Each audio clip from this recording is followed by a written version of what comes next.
Welcome to Daily Scripture Reading. I do not own the rights to this music. 2 Samuel chapter 13. This is the King James Version. And it came to pass after this, that Absalom the son of David had a fair sister, whose name was Tamar, and Amnon the son of David loved her. And Amnon was so vexed that he fell sick for his sister Tamar, for she was a virgin, and Amnon thought it hard for him to do anything to her. But Amnon had a friend whose name was Jonadab, the son of Shimeah, David's brother, and Jonadab was a very subtle man. And he said unto him, Why art thou, being the king's son, lean from day to day? Wilt thou not tell me? And Amnon said unto him, I love Tamar, my brother Absalom's sister. And Jonadab said unto him, Lay thee down on thy bed, and make thyself sick. And when thy father cometh to see thee, say unto him, I pray thee, let my sister Tamar come and give me meat, and dress the meat in my sight, that I may see it, and eat it at her hand. So Amnon lay down and made himself sick. And when the king was come to see him, Amnon said unto the king, I pray thee, let Tamar my sister come, and make me a couple of cakes in my sight, that I may eat at her hand. Then David sent home to Tamar, saying, Go now to thy brother Amnon's house, and dress him meat. So Tamar went to her brother Amnon's house, and he was laid down, and she took flour and kneaded it, and made cakes in his sight, and did bake the cakes. And she took a pan and poured them out before him, but he refused to eat. And Amnon said, Have out all men from me. And they went out every man from him. And Amnon said unto Tamar, Bring the meat into the chamber, that I may eat of thy hand. And Tamar took the cakes which she had made, and brought them into the chamber to Amnon her brother. And when she had brought them unto him to eat, he took hold of her, and said unto her, Come lie with me, my sister. And she answered him, Nay, my brother, do not force me, for no such thing ought to be done in Israel. Do not thou this folly. And I, whither shall I cause my shame to go? And as for thee, thou shalt be as one of the fools in Israel. Now therefore, I pray thee, speak unto the king, for he will not withhold me from thee. Howbeit, he will not hearken unto her voice, but being stronger than she, forced her and lay with her. Then Amnon hated her exceedingly, so that the hatred wherewith he hated her was greater than the love wherewith he had loved her. And Amnon said unto her, Arise, be gone. And she said unto him, There is no cause. This evil in sending me away is greater than the other that thou didst unto me. But he would not hearken unto her.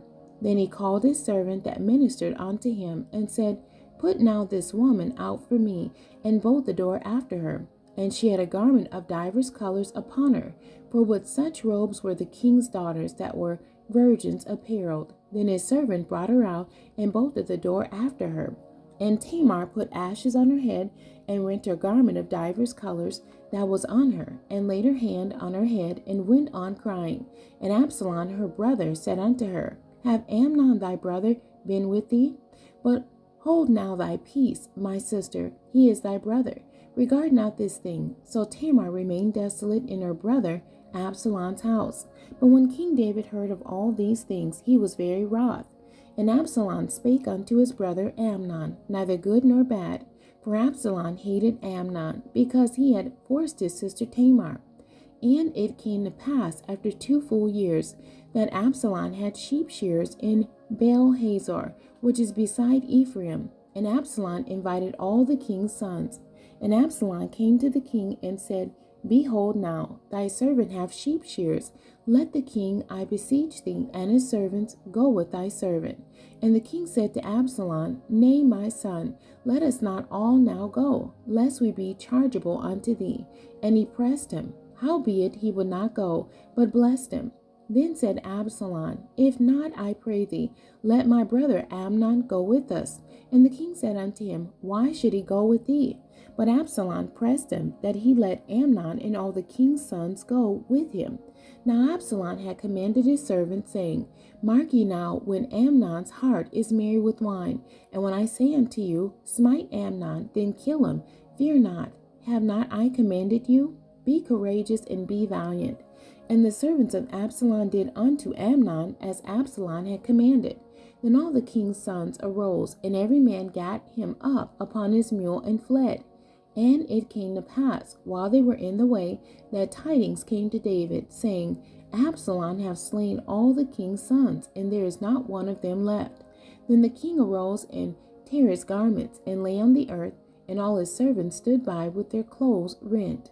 And Jonadab the son of Shimeah, David's brother, answered and said, Let not my lord suppose that they have slain all the young men, the king's sons. For Amnon only is dead, for by the appointment of Absalom this have been determined from the day that he forced his sister Tamar. Now therefore let not my lord the king take the thing to his heart, to think that all the king's sons are dead. For Amnon only is dead, but Absalom fled.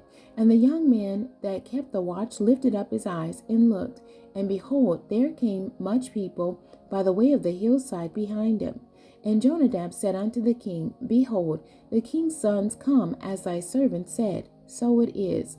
And it came to pass, as soon as he had made an end of speaking, that, behold, the king's sons came, and lifted up their voice and wept. And the king also and all his servants wept very sore. But Absalom fled, and went to Talmai, the son of Ammihud, king of Geshur. And David mourned for his son every day. So Absalom fled and went to Geshur, and was there 3 years. And the soul of King David longed to go forth unto Absalom, for he was comforted concerning Amnon, seeing he was dead. The end. God bless you, and thank you for joining me today.